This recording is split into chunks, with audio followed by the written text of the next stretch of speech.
So our next speaker is Professor Sitabra Sinha. I mean, I think most of us know him. It would be like introducing Rajnikant to Tamil audience now, right? So in today's talk, he'll enlighten us on knowing when you're at the right size. It is about how do you apply global knowledge from local information to cellular assemblies. Thank you. That was too much, actually, what you just said about me. Thank you. First of all, just like to express my appreciation for Arijit and his team of extremely enthusiastic students. I mean, hats off. I mean, he just organized this Network Biology Day just a month back, and now he's organizing this. I wish I could be as energetic. Arijit, great work. And whatever, you coordinated, which is actually in line with what I'm going to talk about. All right. So there will be a kind of a change of gear from the preceding two talks. It'll be more of talking about basic science, questions about development. There would be a nod to cancer, and there will be kind of connect to what Anu was talking about. But we are not really trying to figure out a practical way to solve it. It's pretty much so. But there would be kind of a very interesting connection that we would draw between development and cancer. Okay, and so more about it as we go through the talk. Oh, so very important. This talk essentially stems from the work of my graduate student Chandrasekhar, who's now doing his postdoc at Harvard, Shakti Menon, who's a senior scientist in my group. He was around yesterday, so some of you might have already met him, and Fernando Casares, who's a scientist at this Center for Biology of Andalusia in Spain. So as you might imagine, the talk title is actually a homage to this very famous essay by Holden written in 1926, in which he had very presciently actually spoke about how the size of an organism is often vitally related to the biology underlying it. Okay, so he said that ants are a very specific size because they use diffusion. You cannot just scale up an ant. I mean, forget about Hollywood movies where you have this giant, like ants, several hundred meters, which are devouring cities. That's simply not practically possible because of the biological impossibility of diffusion, which the ants use to essentially do metabolism. And so long before they attack their first city, the ants would just asphyxiate.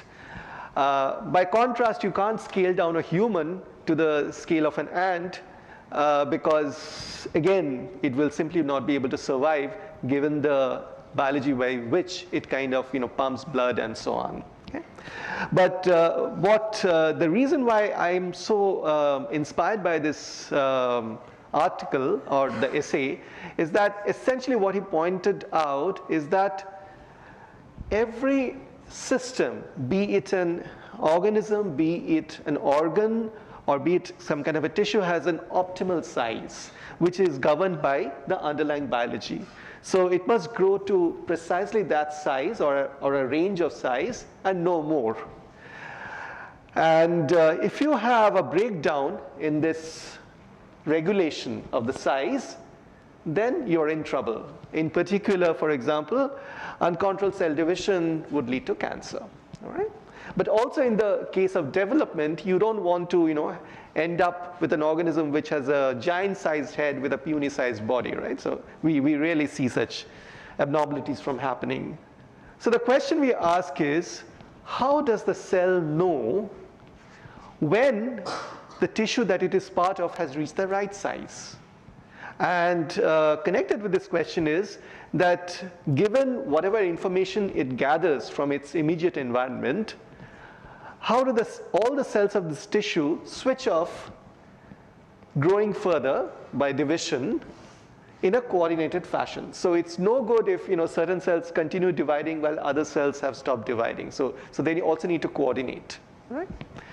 So the fundamental question we're asking is, A cell has only local information about its neighborhood. So the most it can hope to achieve is by looking at the cells all around it.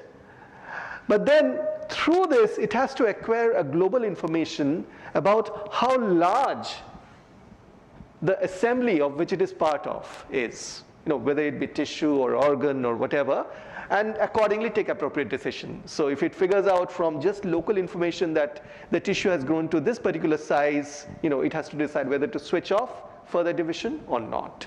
Okay? And just to give you an analogy, this is like you being part of an enormous crowd and trying to figure out how large is the crowd.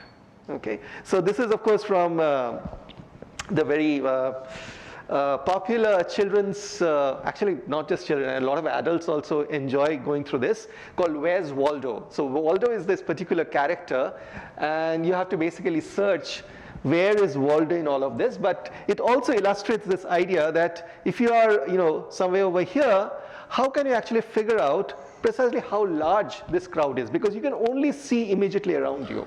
Okay? And another analogy comes to mind. So when I was a graduate student, I had lots of time to waste. So for a while, I used to play tabletop war games with a friend of mine.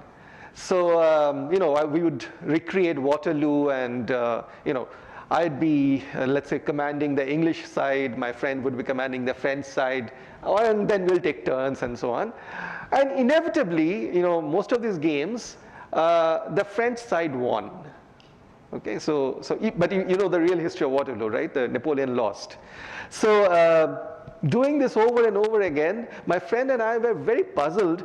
Why is it that in our tabletop war games, the French were always winning? Well, one reason is, of course, that the French outnumbered the British at the beginning of the battle, right? So the Prussians, led by Blucher, who came in the evening, eventually turned the tide. But Napoleon had lots of opportunities to actually, beat off the British, before Blucher came anywhere in the horizon. So we were very puzzled, like for example, one of our favorite tactics would be to, so we are commanders, right? So we can right now see like where each division is. So there is no fog of battle, right? So essentially what we would do is we would send our best, division, let's say the Imperial Guards, to capture Wellington's command post. So once Wellington is out of the picture, the British army basically dissolves into chaos. And so we were always like figuring out, Napoleon was a great commander, right? But why didn't he win Waterloo if we, like bozos who have no clue about directing real battles, are always winning this? So then I came across this brilliant book by John Keegan called The Face of Battle. And The Face of Battle is basically looking at war, but not from the perspective of the big commanders, but from the perspective of the foot soldier or the cavalry soldier. So he looks at exactly the same region in space, namely the French-Belgian border, and he looks at three battles: Agincourt, done in the medieval age, where the British and French fought and the British won; Waterloo, where again the united forces of Britain and Germany fought with France, and again the Allied forces won over France; and finally, First World War. I think it was Somme or something, which was fought there. So what he's talking about is that, of course, the technology that you're using in each of these battles, one has been fought in Middle Ages, one has been fought in the early 19th century, and one has been fought in the early 20th century. The technology changes. The command and coordination ability to coordinate huge forces have changed. So actually the war is now taking place over larger and larger ranges. So Agincourt was just basically a football field. Waterloo was taking place over a few scale of villages, and the First World War battles of Somme were basically taking place over almost a province, right?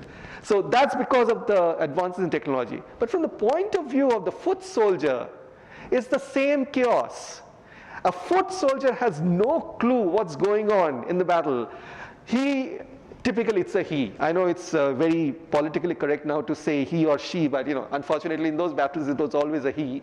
So you basically are only able to look at, let's say, the people around you, and of course your enemy right in front of you. And that's about all the information you get, okay? And it's a complete chaos, okay? And the only thing that you are thinking about is survive, right? It's only the big commanders like, Napoleon on the hilltop who's like, looking through his telescope and trying to, make some, sense out of this mess and trying to control this a bit, but it's not really controllable, okay? And in that analogy, essentially, this problem becomes the cells are in the foot role of these foot soldiers. They're trying to make sense, but there's no Napoleon out there. So they have to do all of this coordination themselves, right? So how do you do this without there being a overall commander coordinating all of this? So that's essentially the scientific question, okay? And interestingly, it turns out that there is another scale in which the same problem occurs, and that's in quorum sensing. So in quorum sensing, what you have is that you have bacteria which are, essentially, let's say, gathering forces, so to say, in some part of a host organism. Now, they can't show their hand too soon, okay? So initially they would like to, hide their true intentions and infiltrate, because if they show their hands too soon, the host immune system is going to just clobber them. But eventually, they would like to reveal their true faces. So the question is, at what point do you do this? Well, I think all of you know that it's when they realize that they have gathered enough forces that they can overwhelm the forces of the host's immune system. Again, the question is, how do you know? A bacteria is like, an individual cell in a small corner of the whole field, so to say. How do you know that your forces are outnumbering that of your enemy, namely the host's immune system? Okay? And so that's the whole problem of quorum sensing. The individual bacterial cell has to figure out that its brethren are enough in number so that now if we switch on our hostile intentions, there's nothing much that the host immune system can do. We can overwhelm it. Okay?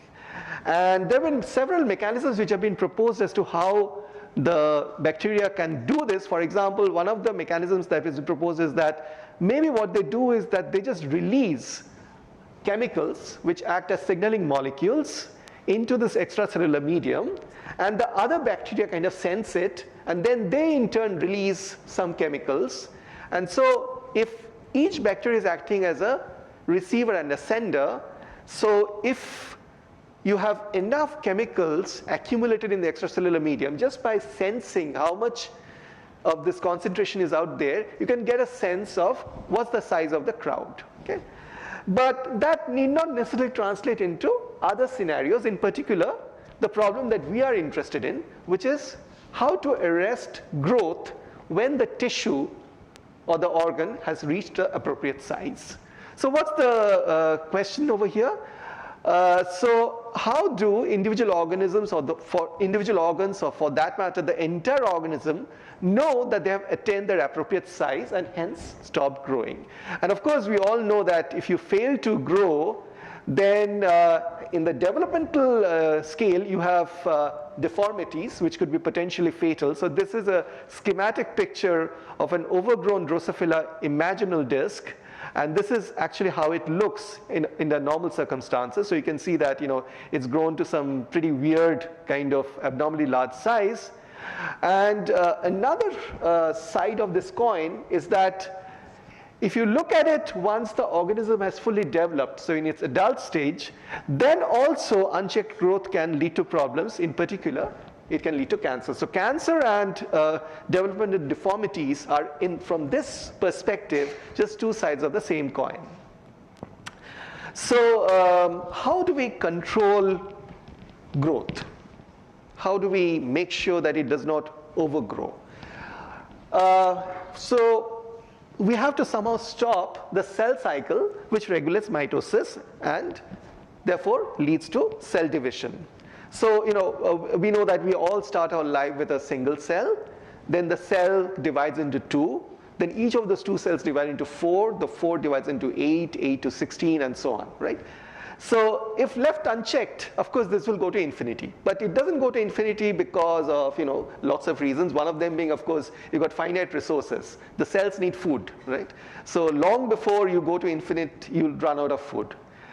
But even prior to that, there would be some appropriate size, and you need to figure out some way where it knows that it has to stop growing, even though it might have adequate nutrition.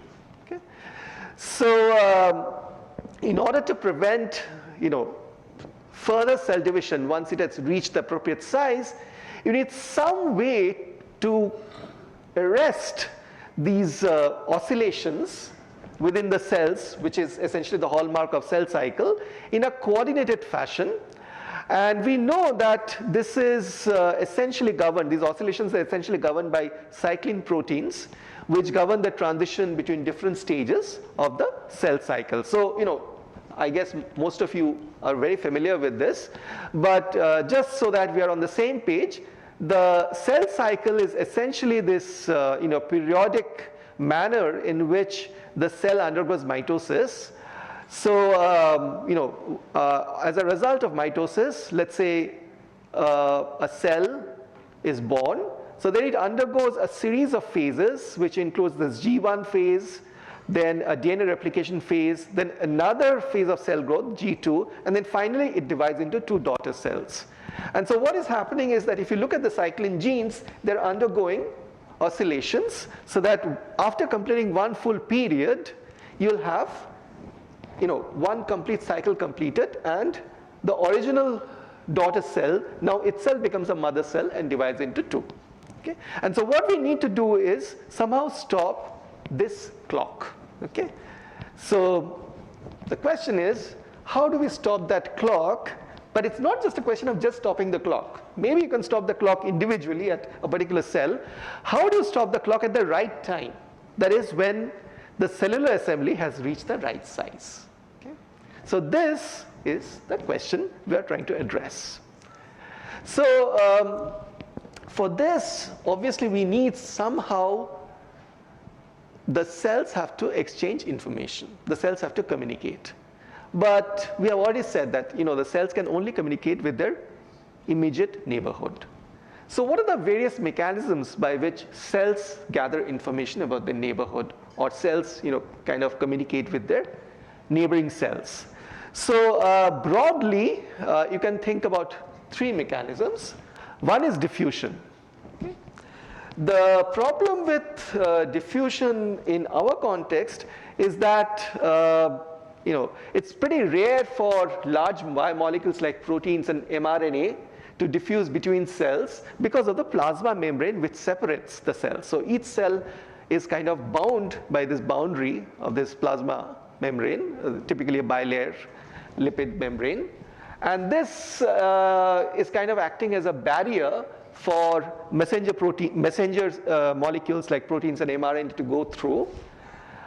So instead, the multicellular organisms have developed other techniques. So for example, like gap junctions. So gap junctions are specialized proteins. So there are various kinds of connexin proteins which combine together to form essentially tubes which connect the inside of one cell with the inside of a neighboring cell. So these are actually literally bridges which allow large molecules to go through from one cell to another. So this is a very common mechanism for short-range communication, for example, in the heart. Okay, so when you have myocytes in the heart, the muscle cells in the heart, which need to, of course, coordinate their contraction, the way they communicate is primarily through such gap junctions. But you can have yet another mechanism where instead of actually having something, some kind of a bridge directly connecting the cytoplasm of 2 cells with each other, you could instead have receptors on the membrane of a particular cell binding with the ligand of, the corresponding ligand of a neighboring cell. And when you have a suitable binding, This allows a series of downstream chemical reactions which causes certain activity to happen. Okay? So this is a receptor ligand mechanism is a very, very common strategy that many cells use to essentially have information about the neighborhood influence what is going to happen inside them. And one of the most common of these ligand receptor mechanisms is the so-called notch pathway. So the notch has been implicated in so many of the cell's functions that one biologist I heard once started his talk by saying there are two kinds of biologists: those who are working on the notch pathway and those who don't know they are working on the notch pathway. So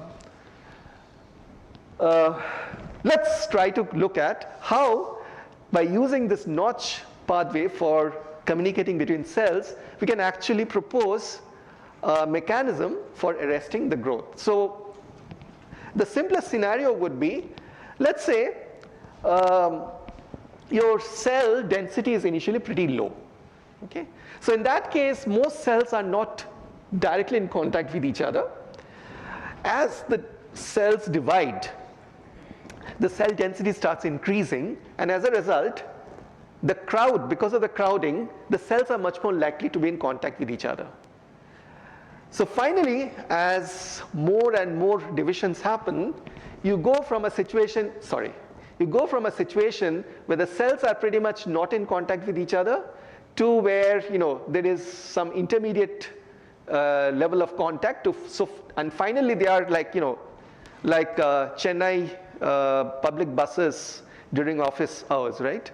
You are like pushed against the cheek of your co-passenger, right? So you are being hemmed in from all sides, all right?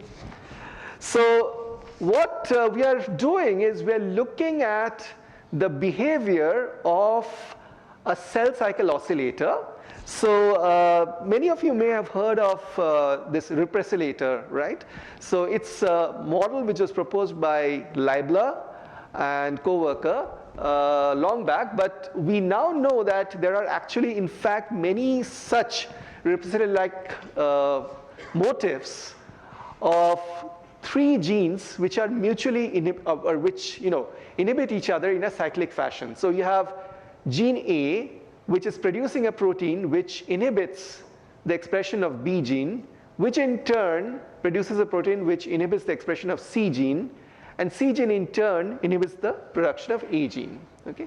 So the main difference with the model repressilator is that we have an auto-activation over here. So A can promote its own further activation. So this motif acts as an oscillator. So if you look at how the concentration of the A, B, and C gene products change over time, you'll find that essentially they show beautiful oscillation with A, B, and C's peaks shifted apart by 2 pi by 3. Okay? Now, this is the behavior of the individual genes, the genes in the individual cell. So, if you look at the equations, so, I don't want you to focus on the equations in detail. You would see that, this is primarily the rate of change of A is primarily governed by the concentration of A and the concentration of C, because C is the inhibitor of A. The B's rate of growth is governed by essentially A, because A is acting as the inhibitor.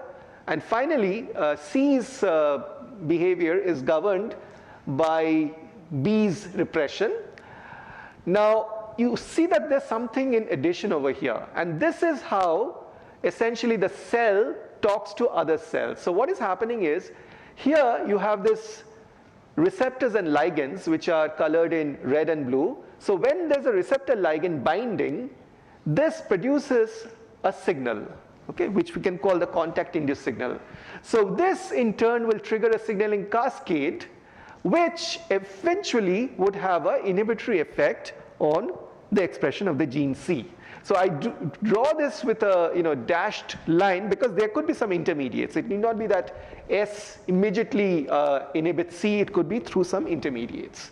And that is precisely what is being modeled over here. So you can see S has a inhibitory effect on the production of C. So you see this parameter, which in hindsight we could have given a better name to it. But when we started off, we didn't know that this was going to be the primary important thing. So this was, so we had various constants like K1, K2, K3, K4. So just by happenstance, this came to be known as K sub 8. Okay, but actually this is the one which is going to be the key parameter in our system, because it is basically telling you how strongly is one cell affecting the behavior of the other cell. So how strongly, so like if you think of it as shouting, so how loudly is one cell shouting to the other cell, okay? And that's going to be the key parameter. The other key parameter is, of course, the strength of this contact-induced signal, okay? And so what we want to see is that whether what we show schematically over here, that is, initially when you have low cell density, you have the cells cycle kind of oscillating in its usual fashion, and then with a little more increase in density, the cell cycle becomes slower, and then eventually at some critical density, the cell cycles completely stop, okay, and you've got a time invariant behavior. So it turns out that the simplicity of this model allows us to actually calculate this analytically. It's pretty rare to actually find a biological system where you can find a closed form analytical expression. But Chandrasekhar actually figured out that, look, if you can take this Hill functions, so Hill functions, if you have this Hill coefficients to be very high, they go from a sigmoid to essentially a step function.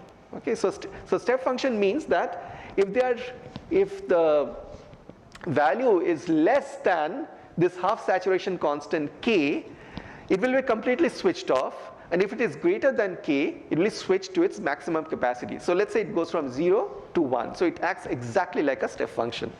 So once you actually go to that limit where you replace each of these Hill functions by a step function, things become very simple. Why?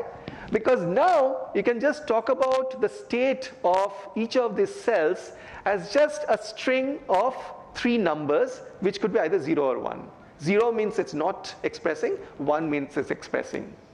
So given that we have 3 genes, A, B, and C, the state of each cell can be determined by a string of 3 numbers. Is A 0 or 1? Is B 0 or 1? Is C 0 or 1? So I can just take a vector made of 3 components, which can go from 0, 0, 0 to 1, 1, 1. And so these 8 states. So why 8? Because each of these genes can be in 2 possible states. And there are 3 genes, so 2 times 2 times 2 makes 8. So there are just 8 possibilities, 8 possible states in which a cell can be, right? So now that we have reduced the cellular states to 3-bit binary strings, we can actually ask, okay, for various values of this strength of coupling of communication between the cells, what kind of dynamical transitions do we see in each of these cells? So it turns out that there is a critical value of this coupling strength, which you can actually analytically derive. So these are functions of the total concentration of the C gene, for example, the half saturation constant, and the signal. So if it is less than the critical value, then the cells kind of undergo this cyclic path. So it goes from 0, 1, 1 would mean that A is essentially switched off, B and C are switched on. Then here, only B is switched on, and then after a while it goes to a situation where A and B are switched on, C is switched off, then only A is switched on, and so on. So basically it undergoes a cycle involving this 6 states. The other 2 states basically form a 2 cycle, which is very hard to get at, so essentially its Basin of attraction is so negligible that you can actually forget about it. But once you switch your strength of coupling to the value beyond this critical value, you see that it immediately transitions to a completely different behavior, where these states essentially just converge to a globally attracting steady state, which involves only A being switched on and the other genes being switched off. So you have essentially stopped the cell cycle and the cells have stopped dividing. Okay?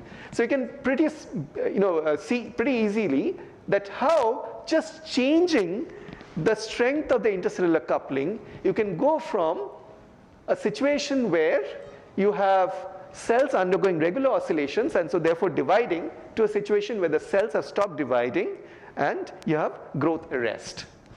And this is pretty robust in the sense that, you might say, okay, you did all this, sleight of hand where you replace the Hill functions with step functions. How do I know that the real model still works like that? Well, if you replace the original cell cycle model's Hill function, the reduced model, you see that the pattern of oscillations is somewhat altered, but the range over which you get oscillation arrest in the space of parameters given by the contact-induced signal and the feedback strength or the communication strength between the cells, those pictures remain more or less intact. So this is the full cell cycle model. This is the reduced model in which we have used step functions instead of the Hill functions, and this is what we derive analytically.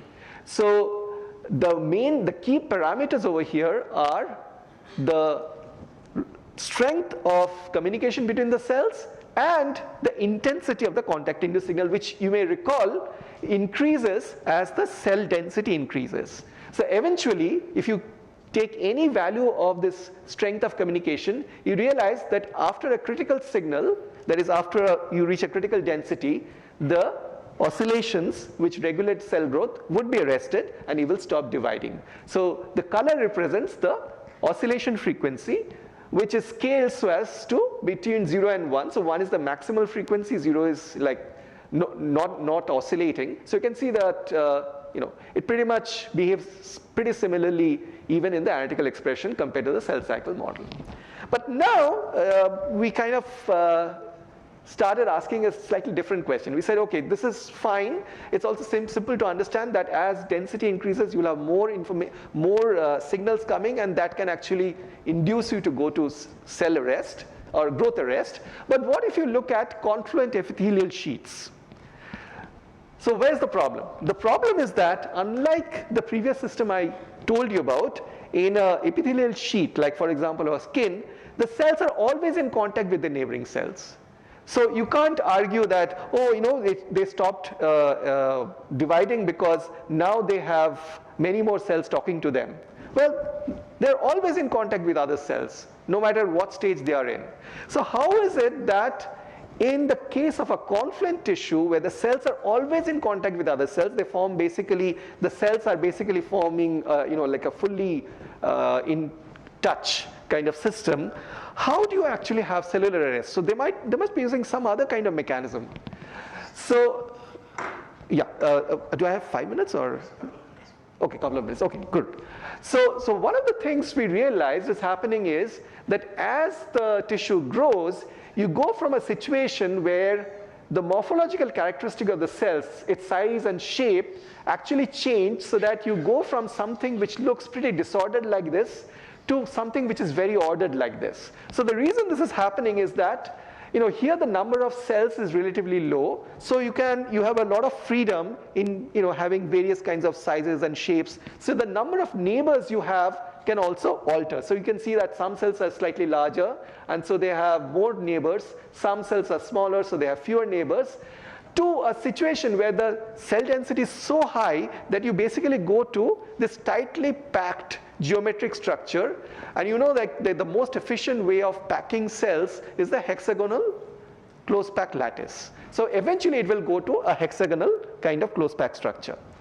So what we find is that this leads to the reduction in the heterogeneity in the number of neighbors of a given cell with time as you go from the early stage to the late stage. So the question is, can this trigger the cell growth arrest? And we find that as you increase the homogeneity, so the more and more cells are added, you actually find that the distribution of the perimeter length of the cell becomes less and less broadly distributed. So this is the distribution of the cell perimeter length, and as you can see, it becomes tighter and tighter with the increase in the density of the cell. And so what this results in is that the strength of the contact-induced signal, which is itself a function of the perimeter, because we have assumed that the ligand concentration of this bound to the cell is proportional to its perimeter length. So this strength itself is now a function of the perimeter length. So what we find is that if we look at the growth rate as a function of the coupling strength of the contact-induced signal and see how it changes as we increase the homogeneity, so that means that as time progresses, more and more cells are added and the system becomes more homogeneous, you find that the tissue growth rate actually varies very systematically. But that's not the end of the story. It turns out there are two regimes. So if you have low coupling strength versus if you have high coupling strength, you could have completely different behavior. So because of lack of time, I will just skip across the details of it and just tell you that what is happening is that for strong coupling, as you increase the cell density, and so the system becomes more homogeneous, the growth rate actually decreases eventually to 0. And this is precisely what we are talking about, that there is cell division over here at initial phases, and then the cell division stops once you have enough number of cells and the system has become homogeneous. But there is another parameter regime which we call pathological, where at weak coupling, the growth rate actually increases with increased homogeneity. So here, as you pack more and more cells, you actually have the growth rate increasing. So this, in some sense, is similar to what we see in tumors, for example. And so this is just my conclusion slide, that actually we found that we can generalize this to explain a lot of other things where contact-mediated signaling can enable disorder-driven transitions in cell assemblies. So where gradually you go from disorder to order. So we can explain this to, for example, explain how you have this very regular arrangement of hair cells occurring in for example, the avian bacillar papillae, but also in various insects. So in a certain cells choose to become hair cells, other cells become support cells. And you can also see this, you can also use this to explain, for example, in the organism Trichoplax adherens, which has cilia. So the cilia kind of show this very regular beating. So one of the mysteries is that how does it propel itself? So to propel itself, some of the cilia must stop beating and others must continue to beat. And we find that by changing the disorder of this geometry of the cell-cell contacts, actually we can make certain groups of cells freeze and other groups of cells continue to beat because of the same oscillation arrest versus non-oscillation arrest. And so I'd like to thank the people who did this work. So as I mentioned, Chandrasekhar, who finished his PhD, I think just about 2 years back, and is now has a joint appointment at Harvard and Howard Hughes Medical Institute. Shakti Menon, who's a senior scientist in our group and is currently at IMSC, and Fernando, who's at this Andalusian Center for Biology at Seville. And of course, generous funding from Department of Atomic Energy has helped us all these years to carry out our work. So thanks. Thanks a lot, Sitabra. So we have time for only one question. The rest we can discuss during the coffee. Yeah. Hi.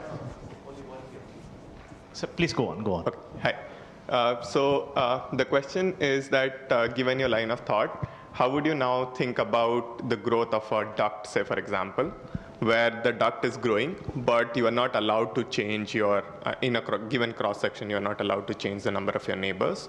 But at the same time, the duct does know that, okay, after I reach a particular limit, I need to stop growing. Like, how would these systems translate to those kinds of more constrained spatial structures for different organs and so on? Okay, so when you say duct, you mean basically a one-dimensional geometry. So each cell has only two neighboring cells, right? That's what you mean. Yeah, very interesting question. I suspect that it would still be something to do with, the length distribution of these cells, but, we have only been looking at 2D geometries for obvious reasons, and it also translates to 3D, but the 1D geometry is something we have never explicitly looked at. But, I would be very interested to, discuss this with you maybe during lunch on this. Yeah, thanks a lot, Sitabra.